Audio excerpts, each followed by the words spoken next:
Mannarkkad Vadasseripuram Sheikh Ahmed Haji memorial government ഹൈസ്കൂളിന് സംസ്ഥാന പൊതുവിദ്യാഭ്യാസ വകുപ്പ് 2022-23 വാർഷിക പദ്ധതിയിൽ ഉൾപ്പെടുത്തി 2 കോടി രൂപ ചെലവിൽ നിർമ്മിക്കുന്ന പുതിയ കെട്ടിടത്തിന്റെ നിർമ്മാണോദ്ഘാടനം നടന്നു.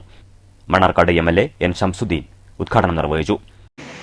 സ്കൂൾ അടച്ച സമയമാണ്, എന്നിട്ടും ഈ ചടങ്ങിന് സാക്ഷ്യം വഹിക്കാൻ കുറെ പേർ എത്തിച്ചേർന്നു. സ്കൂൾ തുറക്കുന്നത് വരെ കാത്തു നിൽക്കണ്ട എന്ന് ഞാൻ തന്നെയാണ് നിർദ്ദേശിച്ചത്. കാരണം അത്രയും സമയത്തെ നിർമ്മാണ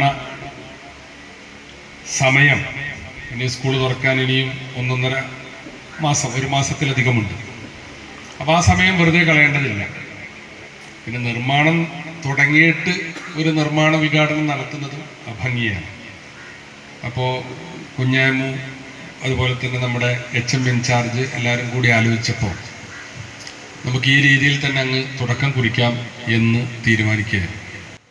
വിദ്യാഭ്യാസ മേഖലയിൽ പശ്ചാത്തല വികസന പദ്ധതിയുടെ ഭാഗമായി ഉന്നത ഗുണനിലവാരത്തോടെ നിർമ്മിക്കുന്ന 2 നില കെട്ടിടത്തിൽ 6 ക്ലാസ് മുറികൾ, കോൺഫറൻസ് ഹാൾ, ആൺകുട്ടികൾക്കും പെൺകുട്ടികൾക്കുമുള്ള ടോയ്ലറ്റുകൾ തുടങ്ങിയവയാണ് ഉൾപ്പെടുത്തിയിട്ടുള്ളത്.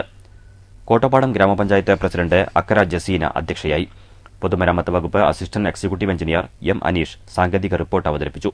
ഗ്രാമപഞ്ചായത്ത് ആരോഗ്യ വിദ്യാഭ്യാസ സ്ഥിരം സമിതി അധ്യക്ഷ K. റജീന, പഞ്ചായത്ത് അംഗം K. Vineetha, DDE P. Sunija, DEO Saleena BV, AEO C. Aboobacker, PTA president A. Kunhayimu, M. Manoj, Umar Manachithudi, TM Naseer Hussain എന്നിവർ സംസാരിച്ചു.